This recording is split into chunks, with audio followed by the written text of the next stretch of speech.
Hey guys, so this is a video that I've had the idea for a little while, and it's more of just like a discussion. I haven't done a discussion video in years. Like I remember making one when like the Amazon wish lists were a thing, and like I used to have all those discussions and like discussing what it means to DNF a book and like things like that. So I felt like I haven't done one in a long time and I'd love to do it.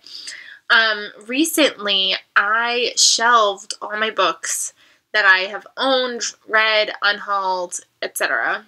Still missing like the ones that I've unhauled without reading. I need to add those still to the list, but that means I have to go back and like rewatch unhauls and figure out which ones I got rid of without reading them first. But I was sitting there with Goodreads and I was like looking and I was like, I've unhauled almost 400 books in the past like 2 years. And I was curious the trend of which ones I was getting rid of. And I noticed it was majority of the books where I said to myself, Booktube made me do it. I've heard so many booktubers that have said, well, Booktube made me do it.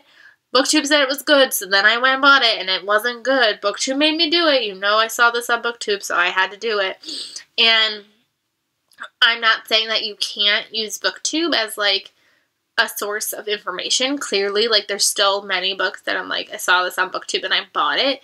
But I just feel like it's really interesting, and I don't know if it's just, like, for, like, newbies to Booktube, or, like, is it a trend across everything? Maybe it's just me. I don't know. But I was looking and I was like, okay, I unhauled the entire Shatter Me series. Looking back, if I was buying books the way I'm buying books now, would I have still bought that series, or did I only buy it because Booktube kept talking about it? I bought it because Booktube just kept talking about it. And me now probably would have never picked those books up in the first place. Like, they're not up my alley at all. And I've seen, like, Lala talk about it in the sense that, like, when she first started buying books, if anybody even, like, inkly, like, mentioned a book and she saw it for cheap, she'd buy it. And I was like, that's so me. The amount of books that I've probably bought on, like, Book Outlet, or, like, I found this at the store, but, like, Booktube mentioned it and I bought it, I've hated. So I'm just, like, curious, like, do you find that trend with your own books, that your own reading?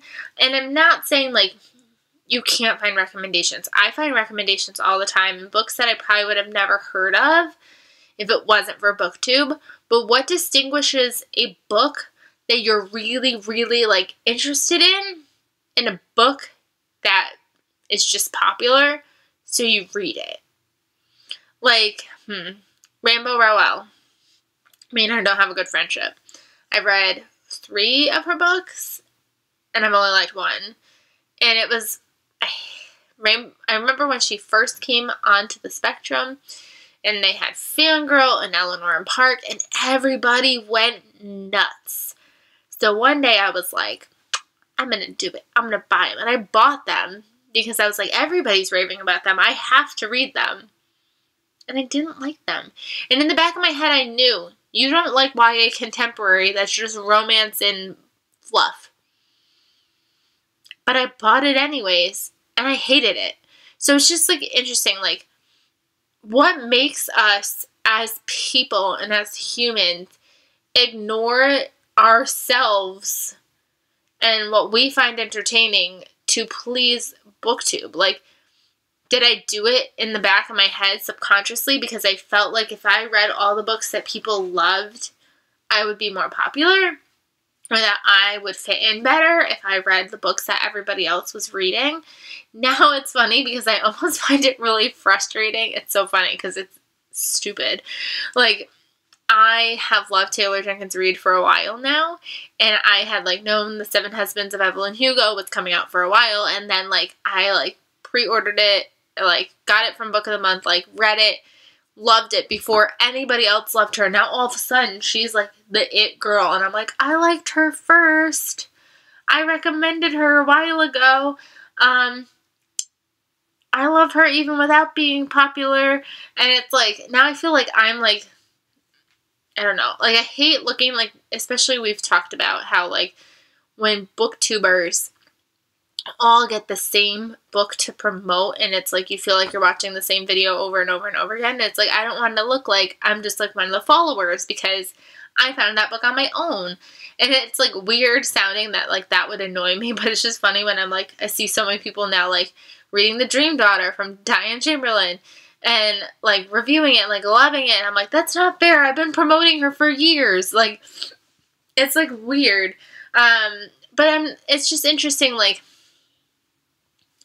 how Booktube has grown, how Booktube has changed.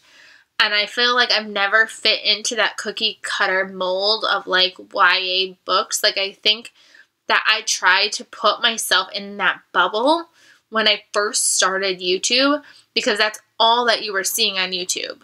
So I was buying all of these YA books that I knew I was never going to really like. And of course, I didn't like them. And those are the ones that I've unhauled. And the books that I find that like I've tried on my own, of my own finding, or books that I actually like thought about as a reader, like I don't unhaul. I mean, are there still some flubs that like you have high expectations for and they flub? Yes. But it's very interesting, the books that you buy simply because you heard somebody else talk about them. I mean, granted, you could still learn a lot from what people are saying and promoting books, and you can find new things that you didn't know you were going to love. And maybe that was my hope, was that I was going to read all these books and I was going to find all these new things that I liked, but it didn't work out. I don't know. I'm just babbling away, so I'm not trying to say that I'm an expert on this topic at all. I just wanted to have a discussion. How do you find your books? How do you pick them out? Have you ever just given in to the Booktube made me do it? And did you like the books that Booktube made you do? That's the true question. Did you like the books that Booktube made you do? Or are they sitting in an haul pile or taking up space in your bookshelf that really better books can be sitting on? That's my question today. I'd love to know what you think down below, and I hope that we can get a really fun discussion started. See you in a little bit.